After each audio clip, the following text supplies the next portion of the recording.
Había algo en la forma en que se movía.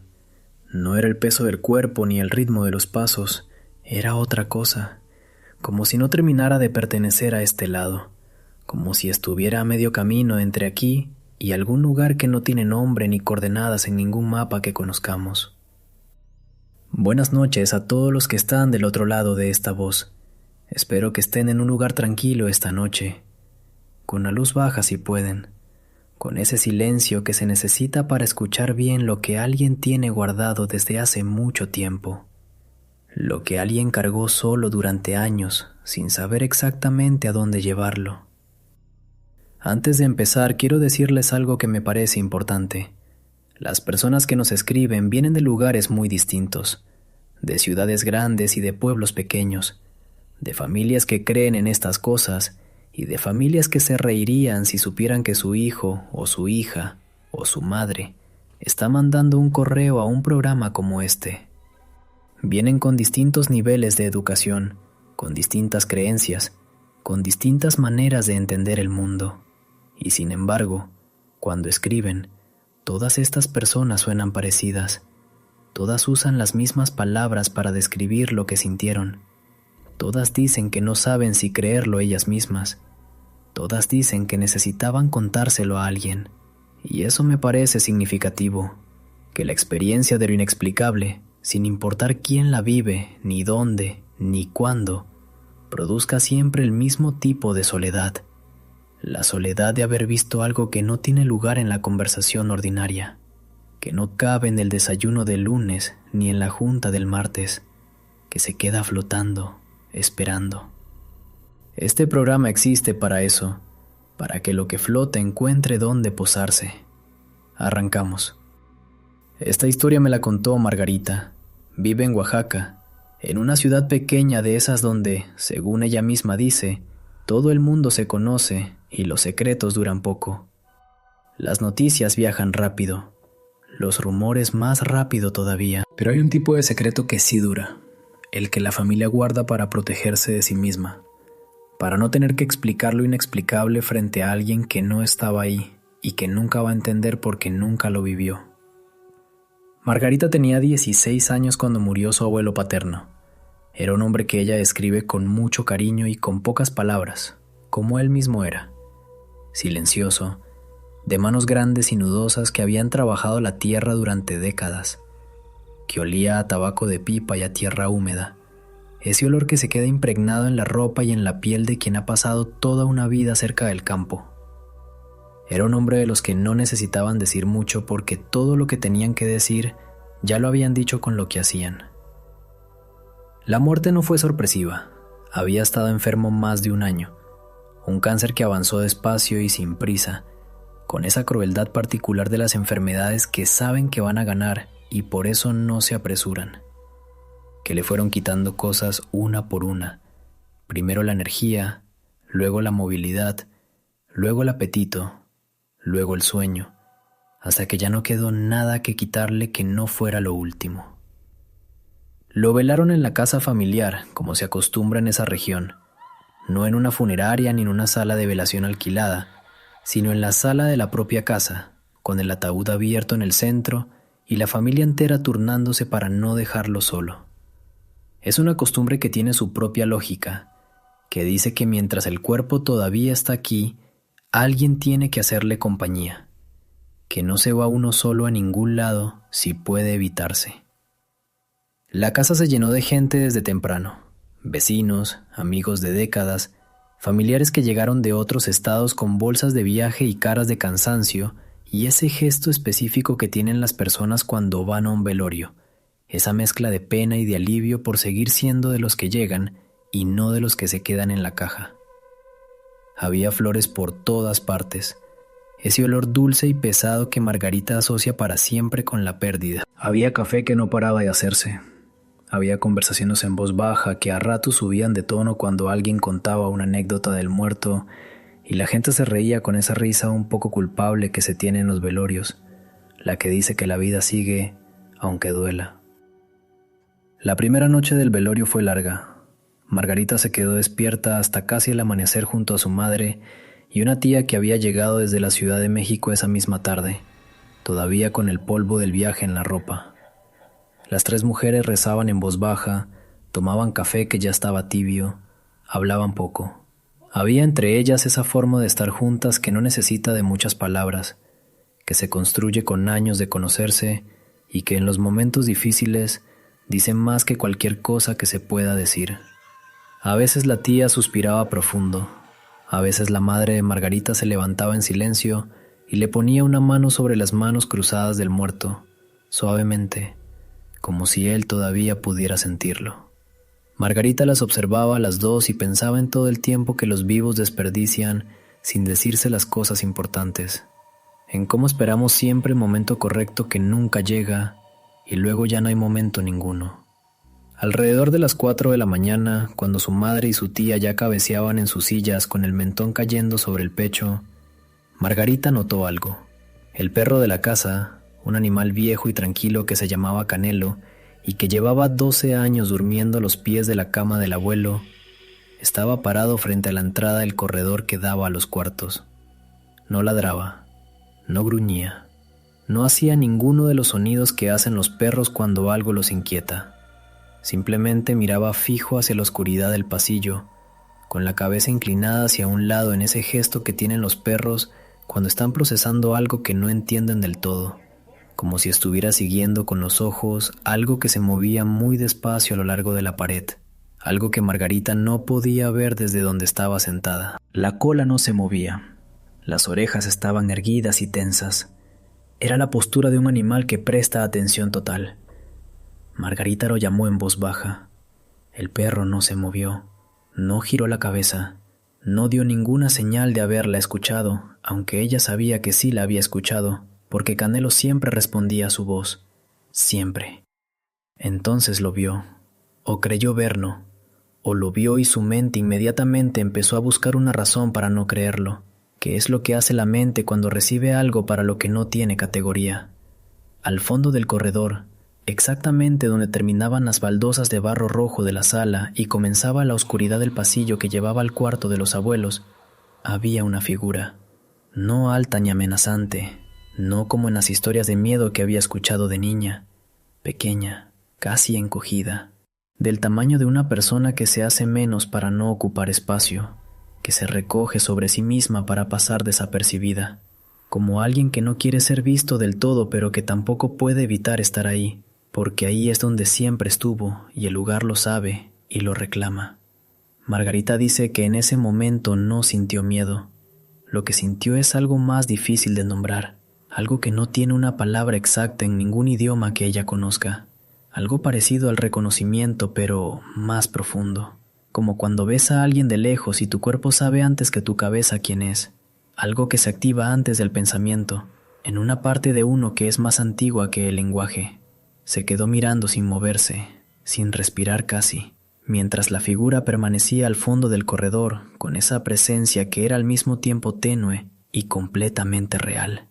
Y luego, sin drama, sin efectos especiales, sin ninguno de los recursos que el miedo usa para anunciarse, la figura se deshizo en la oscuridad, suavemente, como cuando una vela se apaga sola porque ya no le queda cera, como si siempre hubiera sido solo una densidad particular de la sombra que la noche decidió, en ese momento, disolver. El perro se dio la vuelta, caminó 3 pasos y se echó al lado de la caja donde estaba el abuelo, apoyando el hocico sobre las patas delanteras, cerrando los ojos, con ese tipo de quietud que tienen los animales cuando están en paz con lo que sea que acaba de suceder.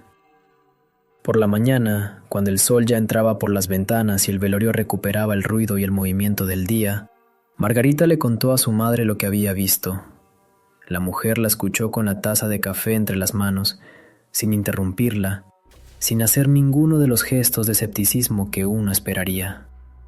Cuando Margarita terminó, su madre suspiró profundo y le dijo que lo mismo había pasado cuando murió la bisabuela, que en esa familia, dijo, los muertos siempre se quedan una noche más de lo previsto, que no hay que tenerles miedo, que solo están despidiéndose de los lugares que amaron, del olor de la cocina, del crujido del piso de madera por las mañanas, del peso familiar del perro sobre los pies.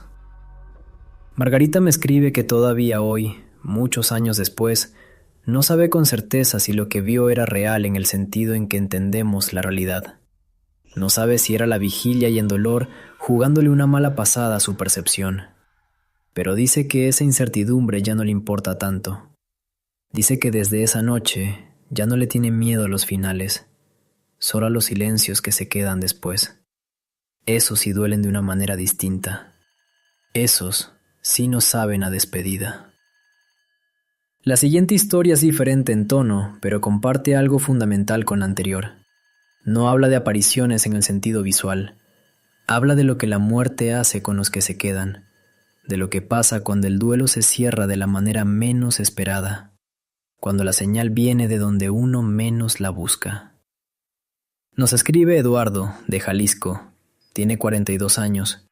Dice desde el principio que nunca ha creído en nada que no pueda tocar, medir o explicar con lógica. Ingeniero de formación, racional por costumbre, escéptico no por moda sino por convicción profunda, de las que vienen de años pensando de cierta manera. Lo establece así desde el primer párrafo del correo, casi como una advertencia, como si necesitara que entendiéramos quién es para que entendiéramos el peso de lo que está a punto de confesar, como si el contraste entre lo que es y lo que vivió fuera parte esencial de la historia. Su hermano mayor falleció hace 3 años en un accidente de motocicleta en una carretera de la sierra. Tenían 8 años de diferencia, pero eran cercanos de esa forma particular en que los hermanos que se llevan muchos años pueden serlo. Una relación que tiene capas que las amistades no tienen, que incluye la admiración del pequeño por el mayor y la protección del mayor por el pequeño, y que con los años se convierte en algo más horizontal, más entre iguales, sin perder nunca del todo esa asimetría original que le da su textura propia. El hermano mayor que le enseñó a andar en bicicleta en el patio de la casa de los abuelos, que le prestó su ropa cuando Eduardo tenía 15 años y quería ir a una fiesta y no tenía nada que ponerse, que estuvo en su graduación de la universidad, aunque tuviera que viajar 6 horas en autobús para llegar, que lo llamaba cada cumpleaños exactamente a las 12 de la noche, sin falta, desde que Eduardo tenía memoria hasta el año en que murió. Esa llamada que Eduardo esperaba sin admitirlo, que formaba parte del tejido de su año de una manera tan discreta que no se dio cuenta de lo mucho que la necesitaba hasta que dejó de llegar. Después del accidente, Eduardo cayó en lo que él describe como un hoyo sin fondo. No lloraba. No hablaba del tema. Seguía trabajando, seguía llegando a tiempo a sus reuniones, seguía contestando correos y siendo funcional en todas las formas en que se mide la funcionalidad. Pero por dentro, algo se había apagado. Algo que antes generaba calor ya no lo generaba. Su esposa le decía que tenía que soltar, que tenía que hacer el duelo de la manera en que se supone que se hace, con palabras y lágrimas, y ayuda profesional si hacía falta. Él asentía, y luego seguía exactamente igual. Había algo en él que no encontraba el camino de salida, que no sabía en qué dirección quedaba afuera. Unos meses después del accidente, Eduardo viajó por trabajo a Guadalajara. Una semana de reuniones en una empresa con la que tenían un proyecto. Se quedó en un hotel de paso, de esos funcionales y completamente anónimos que existen en todas las ciudades del mundo y que son intercambiables entre sí. Camas duras, colchas sintéticas, televisores atornillados a la pared, ventanas que dan a otro edificio igual de anónimo. El tipo de lugar donde uno duerme sin dejar ninguna huella y sin encontrar ninguna tampoco. La primera noche no pasó nada, la segunda tampoco. Eduardo trabajaba, comía solo, veía un rato de televisión y dormía el sueño pesado del cansancio físico, que es el único tipo de sueño que tenía desde el accidente. El sueño que no descansa, pero que por lo menos interrumpe. La tercera noche, Eduardo se despertó sin razón aparente a las 2:15 de la mañana. Lo sabe con precisión porque lo primero que hizo fue mirar el teléfono, como hace cualquier persona que despierta de golpe en la oscuridad total de un cuarto de hotel. La habitación estaba completamente quieta. El aire acondicionado zumbaba con ese ruido blanco constante que tienen los hoteles. No había ningún sonido del pasillo. ninguna luz extraña bajo la puerta, nada fuera de lugar en ningún sentido que él pudiera identificar. Fue entonces cuando olió el perfume, un agua de colonia específica, una marca antigua, de las que ya casi no se consiguen en ninguna tienda normal, que había que buscar en farmacias de barrio de las antiguas, de esas que todavía tienen la madera oscura y los frascos ordenados en prepisas, la misma que su hermano compraba en una farmacia del centro de su ciudad desde hacía más de 20 años. El mismo frasco de vidrio azul oscuro que Eduardo había visto cientos de veces en el baño de su hermano, en la repisa junto a la rasuradora. Un olor que formaba parte del catálogo de olores que su memoria asociaba con la presencia del hermano, con los abrazos de saludo y de despedida, con los domingos en casa de sus padres, cuando todavía eran los dos jóvenes y el tiempo parecía abundante e infinito. Eduardo conocía ese olor tan bien que habría podido identificarlo con los ojos vendados entre 100 olores distintos. Era inequívoco. No había ninguna otra cosa en el mundo que oliera exactamente así. Ese olor, en una habitación de hotel en Guadalajara donde no había estado nadie más que él. Duró quizás un minuto, quizás menos, y luego se fue, tan gradualmente que Eduardo no pudo identificar el momento exacto en que desapareció, solo que en algún punto notó que ya no estaba. No se movió, no prendió la luz, no llamó a nadie. Se quedó acostado en la oscuridad con los ojos abiertos, mirando el techo que no podía ver, sintiendo algo que tampoco sabe cómo llamar con precisión. No era miedo, era casi lo contrario del miedo. Era más parecido a una presencia cálida, a no estar solo en un cuarto donde, por supuesto, estaba completamente solo. Como cuando alguien a quien quieres te pone una mano en el hombro en un momento difícil y no necesita decir nada porque el gesto ya lo dice todo, y además lo dice mejor. Por la mañana llamó a su esposa y le contó. Ella lloró, él no. Pero me escribe que esa mañana fue la primera desde el accidente en que pudo desayunar sin sentir ese peso en el pecho. La primera en que el café supo a café y no a nada.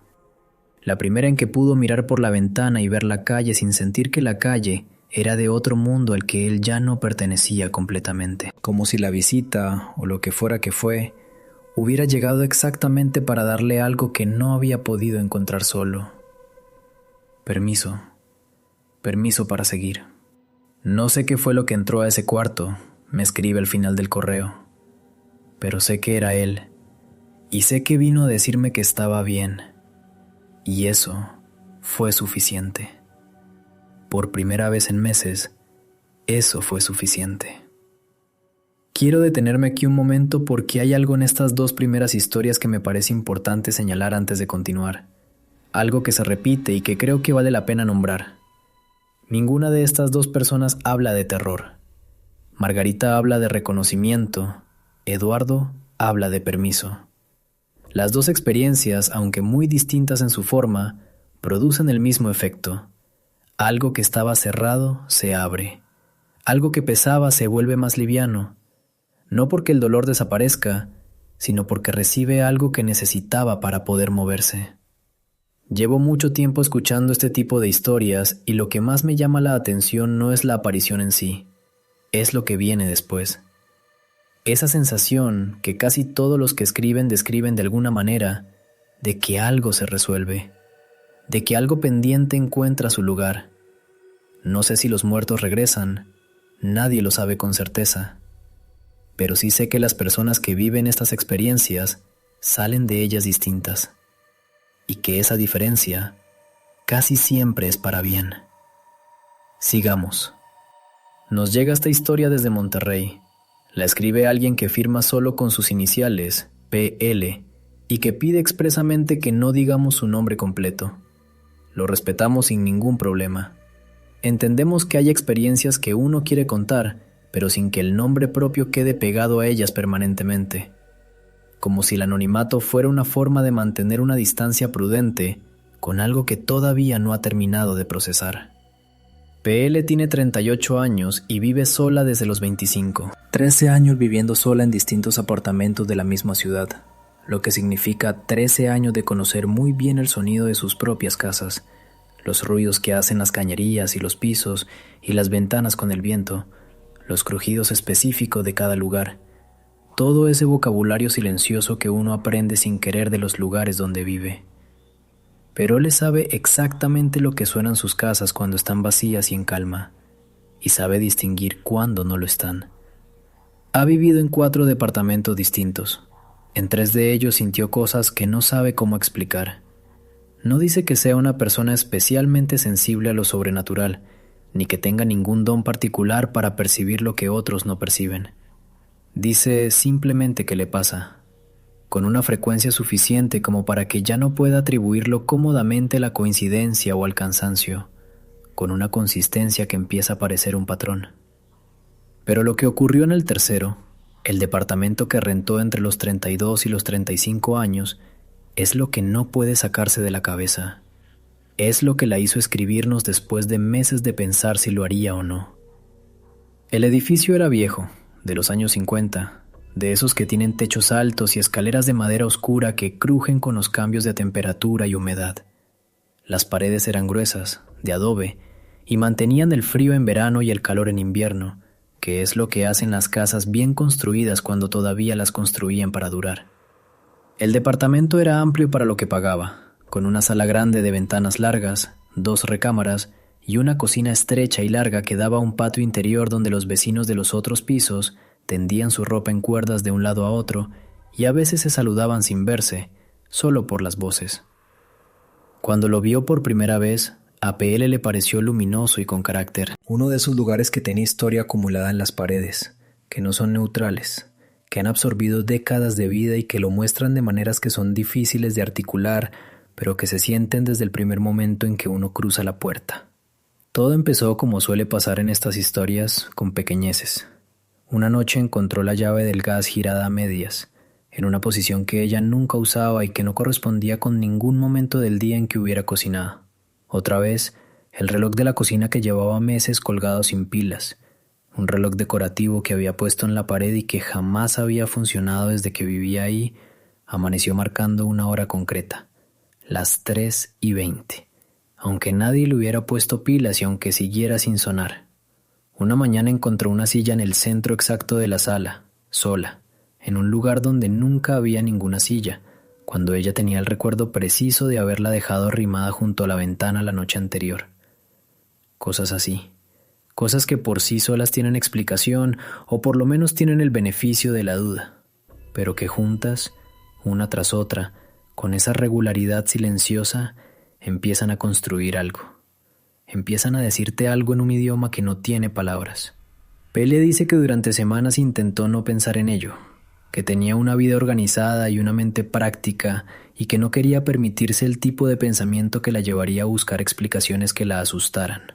Así que no las buscó, o lo intentó con la determinación de quien sabe que la alternativa es peor.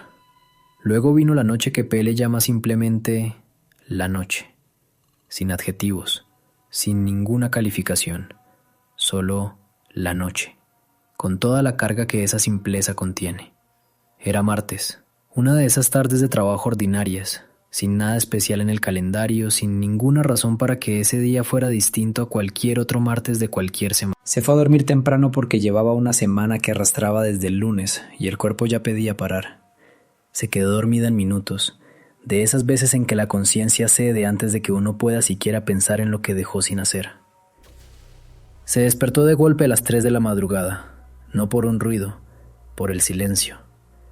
Hay un tipo de silencio diferente al silencio normal, nos escribe, y lo describe con una precisión que me parece notable, que dice que es el silencio de cuando el aire en un cuarto tiene una densidad distinta, que pesa de otra manera, que no es la ausencia de sonido, sino la presencia de algo que ocupa el espacio que el sonido habría llenado. El silencio de cuando no estás sola, aunque no haya nadie visible. Se incorporó en la cama y entonces lo vio. Parado en el umbral de su recámara, en ese espacio entre la puerta abierta y el pasillo oscuro, había una figura de mujer. No era una sombra vaga que pudiera atribuirse al cansancio o a la penumbra. Era una figura definida, con volumen, con presencia física real. Alta, delgada, con el pelo largo y oscuro que le caía sobre los hombros. Los rasgos de la cara no los pudo distinguir desde la cama, ya sea porque la distancia y la oscuridad no lo permitían o porque, dice PL en un momento de honestidad notable, quizás simplemente no había rasgos que distinguir. Lo que sí pudo ver con absoluta claridad fue la postura, y la postura fue lo que más la perturbó, más que la figura en sí, más que la hora, más que todo lo demás. La figura estaba de pie pero inclinada ligeramente hacia adelante, con los brazos cruzados sobre el pecho, como alguien que lleva mucho tiempo esperando en un lugar y que ha encontrado la manera de hacer esa espera cómoda, porque la alternativa es no esperar, y eso tampoco es una opción. Era la postura de quien tiene paciencia infinita, de quien ya no mide el tiempo de la misma manera que los vivos porque el tiempo ya no le pertenece de la misma manera. PL dice que su cuerpo tomó la decisión por ella, que se quedó absolutamente inmóvil, que algo muy antiguo en ella, más antiguo que cualquier pensamiento racional, comprendió que moverse sería un error, sin poder explicar exactamente por qué, que la quietud era la respuesta correcta aunque no supiera la pregunta.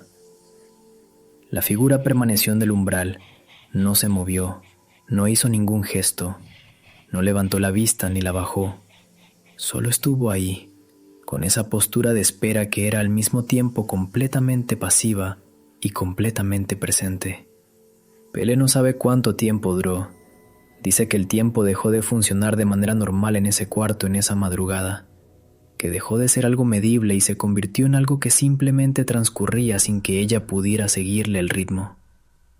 En algún momento sus ojos se cerraron, no de sueño sino de agotamiento total, de la clase de agotamiento que viene cuando el cuerpo ha estado demasiado tiempo en estado de alerta máxima y ya no puede sostenerse.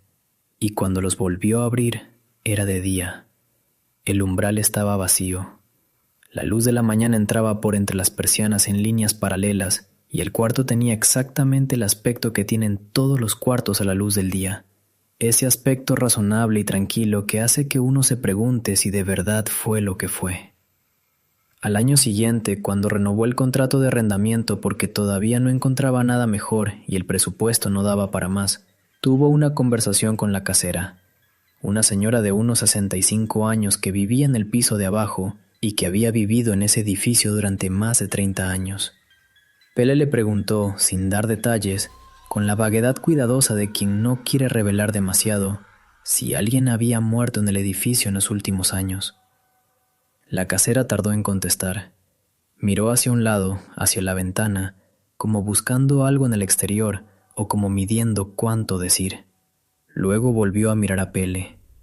Le dijo que sí, que en ese departamento específico, 10 años atrás, había vivido una mujer que murió sola, que la encontraron varios días después porque los vecinos notaron que el correo se acumulaba y que no había señales de vida, que era alta, de complexión delgada, con el pelo muy largo que siempre llevaba suelto, que en vida era una persona que existía en la periferia de todos, que no causaba molestias, ni hacía ruido, ni tenía visitas, que casi nunca saludaban del pasillo, que vivía su soledad con una consistencia que, con el tiempo, hizo que los vecinos dejaran de intentar acercarse. Perele se mudó 2 meses después de esa conversación, no de manera urgente ni dramática, sino cuando encontró un lugar que le convenía, pero dice que la última noche que durmió en ese departamento, antes de que llegaran los de la mudanza, dejó encendida la luz del pasillo. No sabe exactamente para qué, solo sintió que era lo correcto, que era la única cosa que podía hacer que tuviera algún tipo de sentido en una situación que no tenía ninguno. Ahora una historia desde la carretera, desde ese territorio que existe entre los lugares, que no pertenece a ningún punto del mapa sino al espacio de tránsito que une los puntos entre sí, y que a ciertas horas de la noche tiene sus propias leyes que los que viajan de día no conocen. Esta historia viene desde Tamaulipas.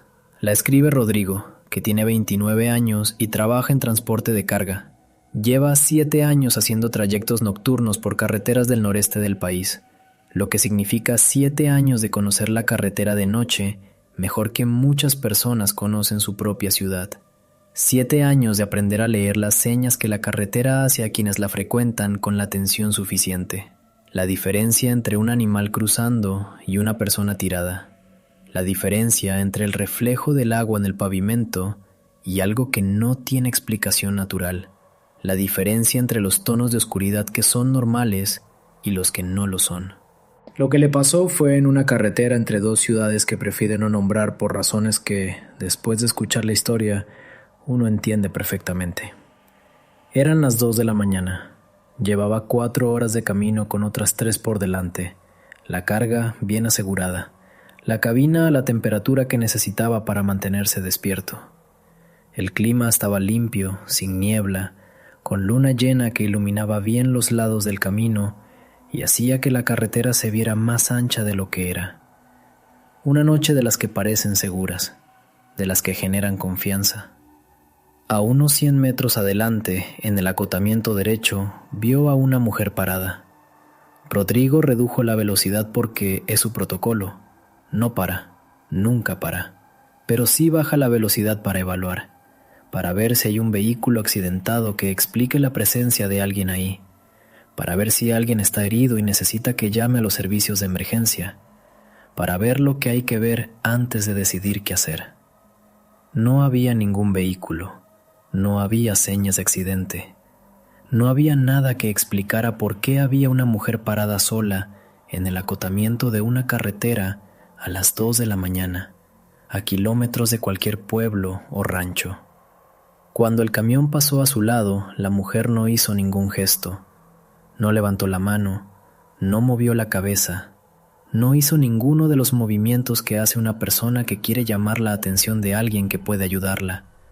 Solo estaba de pie, con el cuerpo ligeramente girado hacia la carretera, mirando hacia el horizonte oscuro, con la expresión de quien espera algo que viene de muy lejos, no de quien está en peligro, de quien espera.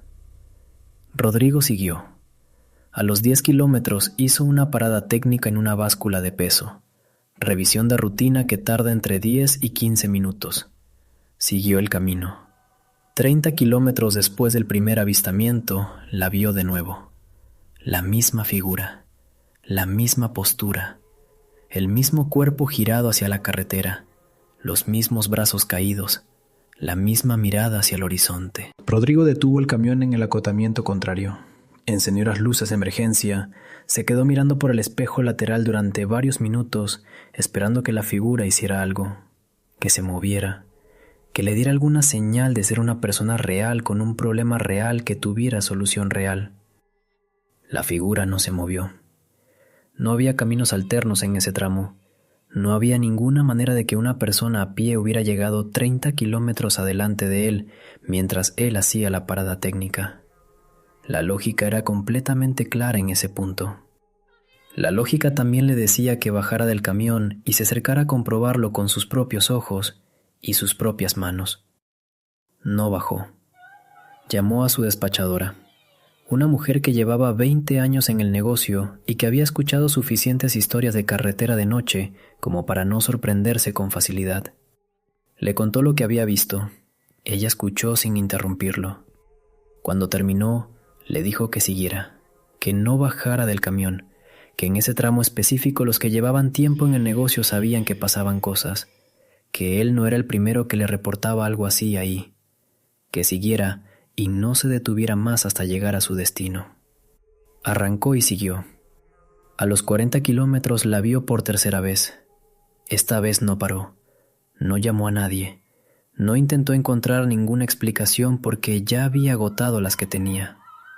Aceleró todo lo que la carga le permitía acelerar. Rezó sin saber exactamente a qué, que es la forma más honesta de rezar. Llegó a su destino 40 minutos antes de lo calculado porque en ningún momento, en ninguno, soltó el acelerador. Lo que más le perturbó, me escribe, no fue la primera vez ni la segunda, fue la tercera, porque en la tercera ya sabía lo que iba a encontrar y lo encontró de todas formas. Y eso significaba que la cosa tenía su propia lógica, una lógica que funcionaba con independencia de la suya, que no necesitaba su participación ni su comprensión para existir. Y eso era lo más difícil de asimilar. Sigue manejando de noche porque no tiene opción, pero desde esa noche lleva un rosario colgado al retrovisor que no va a quitar nunca. Y en ese tramo específico, si puede ajustar su ruta para hacer la parada técnica antes o después, lo hace. Prefiere perder tiempo, prefiere cualquier cosa a tener que comprobar si hay una cuarta vez. Antes de continuar con las siguientes historias de esta noche, quiero compartir algo que recibimos hace unas semanas y que no es exactamente una historia de apariciones, pero que me pareció demasiado importante para no incluirlo. Nos escribió alguien que firma como Isabel, de 61 años, maestra retirada de un pequeño municipio de Puebla. Dice que lleva meses escuchando este programa mientras hace las labores de la casa y que en ese tiempo ha reconocido en muchas de las historias que contamos cosas que ella también ha vivido, pero que nunca supo cómo nombrar. Pero lo que quería compartir esta vez no era una experiencia sobrenatural propia, era una reflexión. Una cosa que ha pensado mucho y que quería que llegara a quienes nos escuchan. Nos dice Isabel que durante 40 años como maestra, lo que más le enseñaron sus alumnos no fue sobre los temas que ella les enseñaba a ellos. Lo que más le enseñaron fue sobre el miedo. Sobre los distintos tipos de miedo que existen y sobre cómo los niños los viven antes de aprender a esconderlos. Y dice que el miedo que más le llamó la atención siempre fue el miedo a la muerte. No a morir, sino a los muertos, a los que se fueron, a lo que queda de ellos o a lo que uno imagina que queda. Y dice que en 40 años trabajando con niños llegó a una conclusión personal, no científica, no religiosa, sino suya, que el miedo a los muertos no viene de los muertos, viene de los vivos, de la forma en que los vivos manejan la pérdida, de la manera en que el dolor se transmite de una generación a otra sin que nadie lo pida y sin que nadie lo note. Que los niños que les tienen más miedo a los muertos son, casi siempre, los niños cuyos adultos más miedo les tienen, y que los niños que han visto a sus adultos despedirse con calma de alguien que se va, que han visto a sus adultos llorar y también seguir viviendo, esos niños llevan la muerte de otra manera. La llevan como algo que forma parte de la vida y no como algo que la interrumpe. Nos dice Isabel que no sabe si los muertos regresan, pero que sí sabe que la manera en que los recordamos nos cambia, que el duelo bien hecho, si es que existe tal cosa, no es el duelo sin dolor, sino el duelo que permite que el dolor eventualmente se transforme en algo más habitable, en algo que cabe en la vida sin aplastarla. Se despide con una frase que voy a dejar así, sin comentario. Los muertos merecen descanso, y los vivos merecen seguir viviendo. Las dos cosas son posibles al mismo tiempo. Gracias Isabel, gracias por escribirnos. Continuamos ahora con una historia que nos llega desde Bogotá. La escribe Sebastián, de 31 años, que trabaja en publicidad y que dice desde el principio que su vida es completamente mundana, sin antecedentes familiares de experiencias paranormales, sin ninguna historia previa que lo hubiera preparado para lo que vivió. Un hombre que no tenía ninguna razón particular para estar escribiéndole a un programa como este hasta que tuvo una. Hace 2 años tuvo que ir al apartamento de su abuela, fallecida 3 semanas antes, a recoger algunas de sus pertenencias. Era la primera vez que volvía desde el entierro. Su madre no pudo ir ese día y lo mandó a él solo, con las llaves y una lista escrita en papel de cuaderno con letra de su madre. La caja de fotos del cajón de abajo, los documentos del cajón de arriba, el reloj del velador. Era un apartamento pequeño en el norte de la ciudad, en un edificio de los años 70 con pasillos de linóleo y poca ventilación, y ese olor específico de los edificios viejos donde han vivido muchas personas durante muchos años. La abuela había vivido ahí más de 30 años. Sebastián dice que de niño iba seguido, que conocía cada rincón con esa intimidad que tienen los niños con los lugares donde se sienten seguros. Sabía exactamente en qué cajón de la cocina guardaba ella los caramelos de café con leche que le daba cuando llegaba. Sabía en qué estado estaba siempre la planta de la ventana, que era una planta testaruda que sobrevivía a todo. Sabía cómo olía la cocina los domingos por la mañana cuando la abuela freía arepas. Entró al apartamento y lo primero que notó fue el silencio. Pero no el silencio de una casa vacía, que Sebastián conoce, que tiene su propio sonido o su propia ausencia de sonido. Este era diferente. Era un silencio que tenía presencia propia, un silencio que ocupaba el espacio de una manera que hacía que el espacio se sintiera lleno en lugar de vacío, como si alguien hubiera salido hace muy poco y el aire todavía guardara la forma de esa ausencia. Sebastián empezó con la lista. La caja de fotos estaba donde su madre dijo que estaría. Los documentos también. Fue al cuarto de la abuela a buscar el reloj en el velador.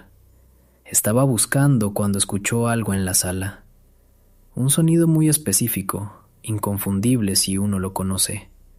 El crujido suave de alguien que se acomoda en una silla. Ese sonido de peso que se redistribuye sobre un mueble. Ese ajuste que hacemos sin pensarlo cuando encontramos la posición cómoda. Se asomó a la sala con el corazón ya acelerado. La silla favorita de su abuela. La poltrona gris y verde que estaba en el rincón junto a la ventana, donde ella pasaba las tardes viendo televisión y tejiendo con esa concentración que tenía para todo. Estaba exactamente donde siempre había estado, hundida en el centro por los años de uso, deformada exactamente en el lugar donde el cuerpo específico de esa mujer específica había estado sentado durante décadas.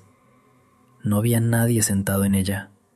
Pero Sebastián dice, y esto es lo que más me impresiona de su relato, que tuvo la sensación más clara de su vida adulta de que había interrumpido algo, de que un segundo antes de asomarse había alguien ahí, de que si hubiera tardado 2 segundos más, si hubiera buscado el reloj un poco menos eficientemente, habría llegado a tiempo de ver algo que ahora no podía ver. Se quedó parado en el umbral de la sala mirando la poltrona durante lo que calcula que fueron varios minutos, sin moverse, sin hacer nada, solo mirando. Luego, en voz baja, casi en susurro, dijo: «Buenas tardes, abuela». No porque estuviera seguro de que ella pudiera escucharlo, sino porque no estaba seguro de que no pudiera. Y ante esa incertidumbre específica, le pareció que la cortesía era la respuesta correcta. Terminó de recogerlo de la lista, guardó todo en la bolsa que había traído, caminó hacia la puerta. Y antes de salir, por razones que todavía no puede explicarse con total claridad, encendió el televisor. Lo puso en el canal que su abuela siempre veía a esa hora de la tarde, el de las telenovelas, el volumen en el nivel que ella siempre lo tenía. Cerró la puerta y bajó las escaleras. En el pasillo, antes de llegar al ascensor, se detuvo. Y dice que le pareció, aunque no puede jurarlo porque la puerta era gruesa y el pasillo tenía su propio ruido, que el volumen del televisor subía un poco, solo un poco, lo justo para llenar mejor el apartamento. Quizás era el edificio, escribe, quizás era la acústica, quizás era él queriendo escuchar algo que necesitaba escuchar, quizás. La siguiente historia viene desde Mérida, Yucatán. La escribe Concepción, que prefiere Conchi, y que tiene 63 años. Dice que le tomó mucho tiempo escribir esto, que empezó y borró varias veces, que la experiencia que va a contar ocurrió hace más de 40 años y que todavía hoy, cuando la recuerda, siente exactamente lo mismo que sintió entonces. No con la misma intensidad, que se va apagando con los años como todo, pero sí con la misma precisión. Los detalles no se han borrado. Los detalles siguen ahí, nítidos, como si hubieran pasado la semana pasada. Conchi tenía 19 años y estaba recién casada. Vivía con su esposo en la casa de los suegros mientras ahorraban para independizarse. Esa situación que millones de parejas jóvenes han vivido con todas sus complejidades y que en este caso tenía además una particularidad. La casa era grande, de las antiguas, con patio central y muchos cuartos y pasillos techados, y esa arquitectura de las casas yucatecas viejas que parece diseñada para guardar secretos en sus esquinas. La madre de su esposo, doña Remedios, era una mujer práctica y directa que llevaba décadas administrando esa casa con eficiencia y sin contemplaciones. No era de las que hablaban de cosas que no podían verse ni tocarse. Era de las que hablaban de lo que había que hacer y de cuándo había que hacerlo. Conchi la respetaba y le tenía un poco de miedo, que es muchas veces la misma cosa. Una noche, sin ninguna razón aparente, Conchi se despertó en la madrugada. Su esposo dormía a su lado. El patio central dejaba entrar un rectángulo de luz de luna que se desplazaba lentamente por el piso del cuarto conforme la noche avanzaba. Lo primero que notó fue el frío, un frío que no correspondía al clima de Mérida, que es calurosa incluso de noche, ni a la temporada. Un frío que venía de adentro del cuarto, no del exterior, de la habitación misma, como si el aire hubiera cambiado de temperatura de manera localizada sin ninguna razón climatológica que lo explicara. Al fondo del cuarto, en el rincón entre el ropero y la pared, había una mujer, muy vieja, vestida con ropa que Conchi no pudo ubicar en ninguna época concreta, telas oscuras y pesadas que no eran de ningún momento que ella pudiera reconocer. De pie, completamente inmóvil, con las manos entrelazadas delante del cuerpo, mirando a Conchi con una expresión que no era hostil ni amable, que era seria. La expresión de alguien que tiene algo que decir y que está esperando el momento correcto con una paciencia que no tiene nada de humana. Conchi no gritó, no despertó a su esposo. Algo en la figura le comunicaba que el ruido sería una falta de respeto, aunque no pudiera explicar exactamente por qué ni respeto a qué. La mujer la miró durante lo que a Conchi le pareció mucho tiempo. Luego bajó la vista, despacio, hacia el vientre de Conchi, y entonces sonrió.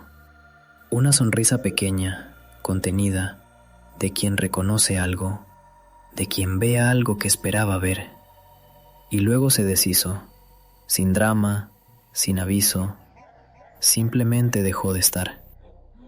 2 semanas después, Conchi descubrió que estaba embarazada. Le contó a doña Remedios lo que había visto aquella noche. La mujer la escuchó sin parpadear, sin hacer ningún gesto de sorpresa. Fue al ropero, buscó en el cajón de arriba y sacó una fotografía vieja en cartón duro. La misma mujer, las mismas telas oscuras, las mismas manos entrelazadas. La abuela materna de doña Remedios, fallecida hacía 30 años.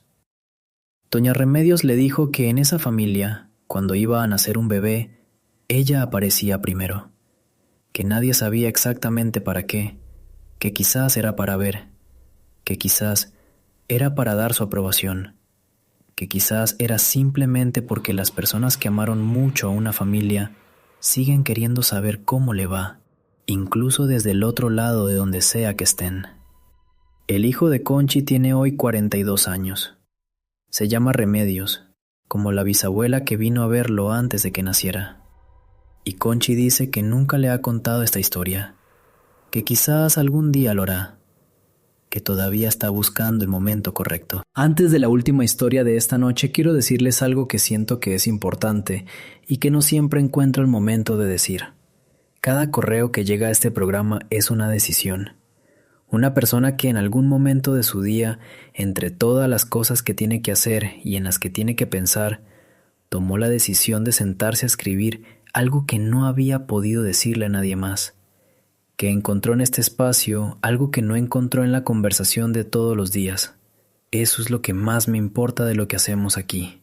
No las historias en sí mismas, aunque las historias sean importantes, sino lo que significa que exista un lugar donde puedan contarse, porque hay experiencias que guardamos no porque no queramos compartirlas, sino porque sabemos que hay lugares donde no serán recibidas como merecen, donde serán explicadas o descartadas o convertidas en motivo de risa o de preocupación por nuestra salud mental, donde tendremos que defendernos en lugar de simplemente contar. Aquí no, aquí solo hay que contar. Gracias por confiar en este espacio, gracias a los que escriben y gracias a los que escuchan, porque sin los que escuchan, esto no tendría sentido. Vamos con la última de esta noche. Esta la escribe Valentina, que tiene 21 años y es de Cali, Colombia, estudiante de diseño gráfico en su último año de carrera. Comparte apartamento con 2 compañeras desde hace año y medio. Dice que hasta hace unos meses era de las que se reían cuando alguien contaba una historia de miedo en la fiesta o en la reunión, de las que después decían que todo tiene explicación si uno la busca bien, de las que miraban con mezcla de paciencia y escepticismo a los que hablaban de este tipo de cosas. Ya no. Hace unos meses, las dos compañeras de Valentina se fueron de vacaciones en fechas distintas y hubo 5 días en que ella estuvo completamente sola en el apartamento. Los primeros 3 días, nada. Rutina normal. Estudiar, cocinar, ver series, dormir. El apartamento siendo el apartamento. El cuarto día, estaba trabajando en la mesa del comedor con audífonos puestos. Era cerca de la medianoche. En un momento se los quitó para escuchar mejor una canción que sonaba de fondo desde el altavoz de su cuarto, y fue en ese silencio repentino cuando los escuchó. Pasos en el pasillo. Cortos. Rápidos. Del tipo que hace alguien pequeño o alguien que camina con urgencia. Se quedó quieta con los audífonos en la mano y la canción sonando de fondo y los pasos haciéndose cada vez más presentes. Los pasos se detuvieron frente a la puerta cerrada del comedor. Valentina dice que su primer instinto fue pensar en sus compañeras, que una había cambiado de planes, que había llegado antes, que había abierto con su llave sin hacer ruido porque ya era tarde, que todo tenía una explicación simple y que bastaba con abrir la puerta para encontrarla. Se levantó y abrió la puerta. El pasillo estaba vacío y oscuro. La puerta principal seguía con la cadena puesta desde adentro, como Valentina la había dejado esa tarde. Las puertas de los cuartos de sus compañeras estaban cerradas como las habían dejado ellas al irse. No había nadie. No había señas de que hubiera habido nadie. Valentina volvió a sentarse. Se puso los audífonos. Decidió no pensar en ello con la concentración deliberada de quien está eligiendo activamente no abrirle la puerta al miedo. 20 minutos después, los pasos volvieron. Esta vez no fue a abrir. Se quedó sentada, con los audífonos quitados, escuchando. Los pasos entraron al comedor, o al menos eso es lo que percibió, y dieron 2 vueltas lentas alrededor de la mesa, no rápidos como antes, lentos, metódicos, como alguien que está midiendo el espacio o que está familiarizándose con él, como alguien que está en un lugar que reconoce, pero que no frecuenta ya de la misma manera que antes. Y luego se fueron. Al día siguiente, Valentina le contó a la dueña del apartamento, que vive en el mismo edificio un piso abajo. La señora la escuchó con la expresión de alguien que está esperando llegar al final del relato para confirmar algo que ya sabe. Cuando Valentina terminó, le preguntó si los pasos eran cortos y rápidos. Valentina dijo que sí.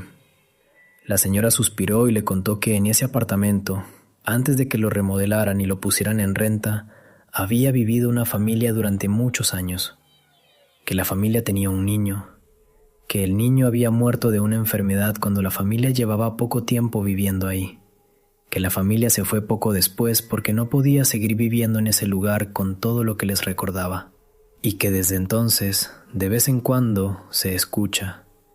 No siempre, no con ningún patrón claro, solo de vez en cuando el apartamento está con pocas personas o cuando está completamente solo. Valentina me escribe que esa noche no durmió nada, pero me escribe también algo que se me quedó. Dice que los pasos nunca le parecieron una amenaza, que eran más bien los pasos de alguien que todavía no entiende que ya no vive ahí, que camina por donde caminaba porque es lo único que sabe hacer y porque ese lugar le resulta familiar de una manera que no puede dejar atrás, aunque ya no le pertenezca de la misma manera. Sus compañeras regresaron. Valentina sigue viviendo en el apartamento porque es buen precio y buena ubicación y porque la vida tiene esas prioridades que no siempre coinciden con lo que nos gustaría. Dice que de vez en cuando hay silencio y está sola, escucha los pasos de lejos. Y que ya no les tiene miedo, que cuando los escucha dice en voz baja, buenas noches, y sigue con lo que estaba haciendo. Y así cerramos esta noche. No sé cuántas de estas historias son exactamente como las cuentan. No sé dónde termina la memoria y empieza la interpretación. No sé dónde termina el miedo y empieza el deseo de encontrar sentido en algo que no lo tiene de manera obvia. No sé si los muertos regresan a los lugares que amaron, o si somos los vivos, los que de alguna manera que no terminamos de comprender, los traemos de vuelta con la intensidad de nuestra memoria y nuestra falta. Esas son preguntas que no tienen respuesta aquí ni en ningún otro lugar. Son preguntas que cada uno tiene que hacerse en el silencio de su propia noche, sin que nadie se las resuelva, sin que nadie les diga lo que tienen que creer.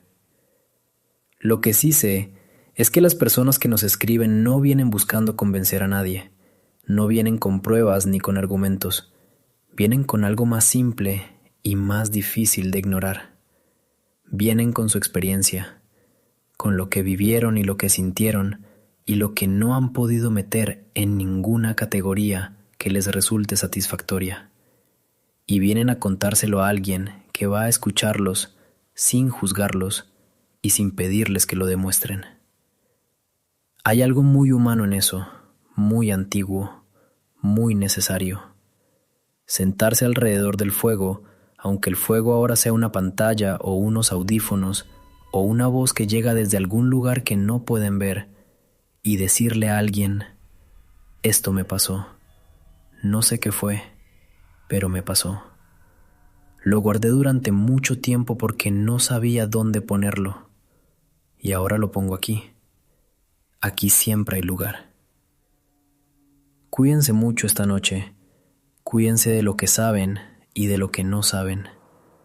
Cuídense de los miedos que tienen nombre y de los que no lo tienen. Y si tienen una historia que quieran compartir, ya saben dónde encontrarnos.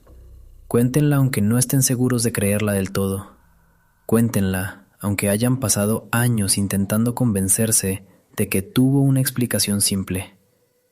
Cuéntenla porque el acto de poner palabras a lo que no tiene palabras es también una forma de respetarlo. Y porque alguien del otro lado de esta voz va a escucharlas con toda la atención que merecen.